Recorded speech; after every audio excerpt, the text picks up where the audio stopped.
You're watching the legal breakdown. So, Glenn, we've just seen a historic step in Manhattan. Donald Trump was arrested, arraigned, and so now we're here with the unsealed indictment. What did we learn from this unsealed indictment, and was there anything that surprised you within it? I think 34 felony charges was a surprise.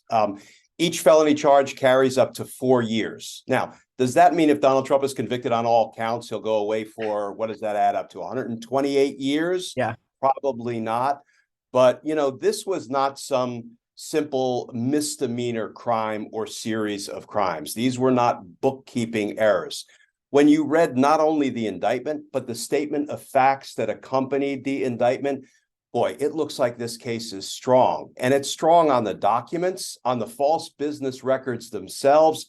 And it looks like it's going to be strong on the testimonial evidence, because there are definitely some clues in this indictment that not only Michael Cohen will be testifying against Donald Trump, that's no surprise, but there is at least some indication that perhaps David Pecker, the CEO of AMI, American Media Incorporated, they published the National Enquirer tabloid. There are some hints, there are some clues in this indictment that he might end up being a testifying witness. And even Alan Weisselberg makes an appearance several times in the statement of facts. And there are some hints there that he might end up being a witness against Trump as well. So I think with the unsealing of all this information today, we see a really strong case being brought by the New York District Attorney. Just to build on that, there was one part of the unsealed indictment that I thought was especially interesting. I'm going to read it here.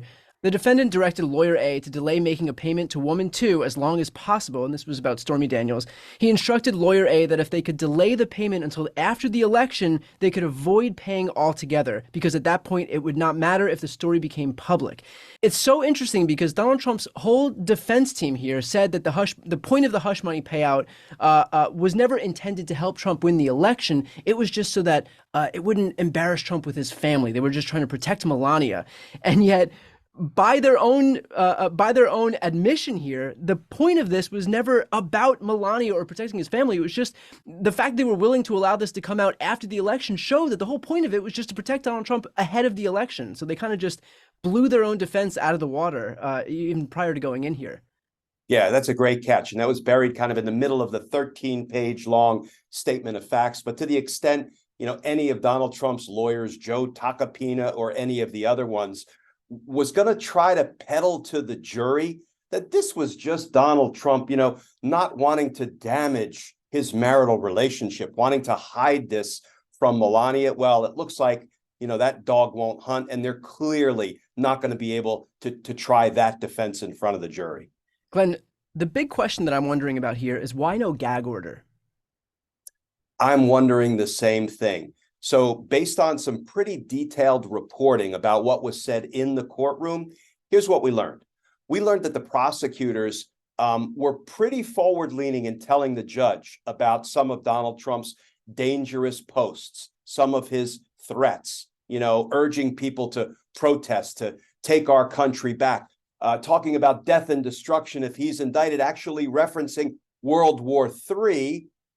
But they stopped short of formally requesting a gag order or any limitation on Donald Trump's speech. I find that curious. Now, what the judge did with that information is he absorbed it, and he admonished both parties, the defense and the prosecution, that they need to tamp down the rhetoric. He made it clear he doesn't want to hear this kind of threatening language. He doesn't want to see the defendant, going after the prosecutor, for example, because we have seen that infamous photo that Donald Trump posted of himself with a baseball bat, sort of appearing mid-swing like he was going to strike Alvin Bragg, whose picture was in the panel next to his. But the judge did not put any restrictions on Donald Trump's speech. He didn't put a gag order in place. So, and he actually commented, Judge Marchand, that, even if the prosecution had formally asked me to put a gag order in place, I don't think I would have been inclined to do it. But I feel like maybe they're setting Trump up. It doesn't surprise me, Brian, that they didn't put a gag order in place immediately, even if the prosecution had requested one, and even if the judge was inclined to favorably consider one, I can tell you how these things play out.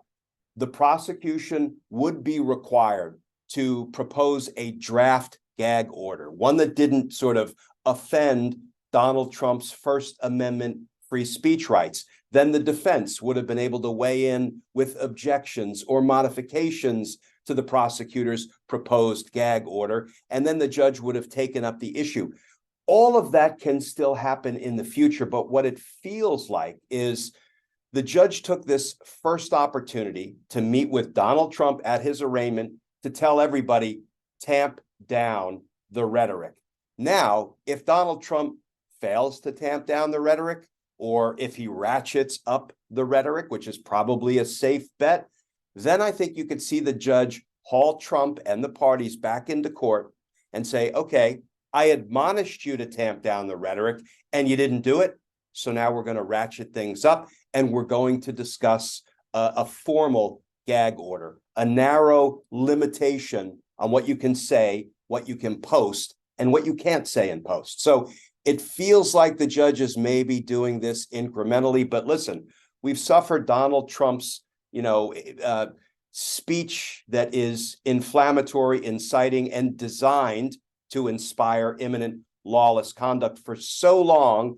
I know I, for one, and maybe others, were hoping the judge might take this issue up promptly. Yeah. Well, with that said, Trump's family and his acolytes posted a photo of the judge's daughter, and the implication is clear. Like this, if you have common sense, you understand what they're trying to do by virtue of intimidating him or even inciting violence against the judge's family.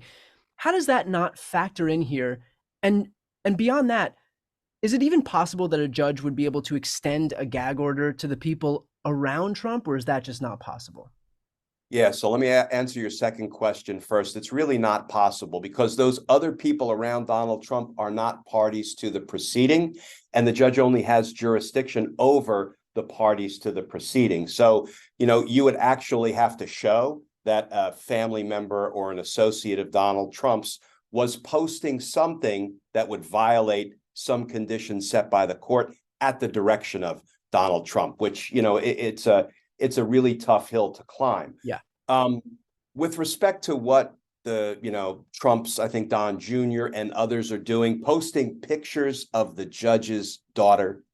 Now, what they were including in those posts were, I think, news accounts of how Judge Marchand's daughter had worked for the Biden-Harris campaign or something, which is not in and of itself a threat. It's not in and of itself inappropriate to repost a news account about that. But as you say, we know what Trump and company are doing. They're putting Judge Marchand's daughter's picture out there, and they are, leaving the rest up to Donald Trump's supporters, many of whom are reckless, if not violent, and are willing to do Donald Trump's bidding even without him saying anything. Yeah. I mean, these people showed up after Donald Trump simply said, be there on January 6th, we'll be wild, come protest. They showed up with a gallows. If that doesn't show that these people see these calls to show up somewhere as basically a calls to arms, then, I don't know what else to say. The next interim hearing here is scheduled, I believe, for the first week of December. That's 7-8 months away from now. Why is it so long? Because I know that throughout this entire time, we always expected that the trial would be between 6 months to a year out, and I believe the trial is scheduled for around January, but there would be these interim hearings in the meantime. So this next one is, like I said, 7-8 months out. Why so far away? It's a long time off. And all I can say is that New York is a little bit unusual in that they allow for lots and lots and lots of motions to be filed, to be argued, to be resolved, sort of over and above the normal run-of-the-mill motions, like a motion to suppress evidence or to suppress an identification. They actually allow for a pretty robust attack by motions on the grand jury process, which is really unusual. Most jurisdictions don't allow that. So all I can think of is that they're giving the defense team lots of extra time to file all the motions that they believe should be filed. They have to give the prosecutors time to respond to those motions. They have to set oral arguments. So, this next date of December, of sometime in December, it seems really far off to me, but I have a feeling you'll see something of a flurry of activity between now and then that will involve filing of motions. And keep an eye on this. It wouldn't surprise me if for some reason the judge decides to call the parties back in a month from now, 2 months from now, 3 months from now, to try to take on whatever some of these motions are that are being filed. But look, it looks like the trial is still a long way off.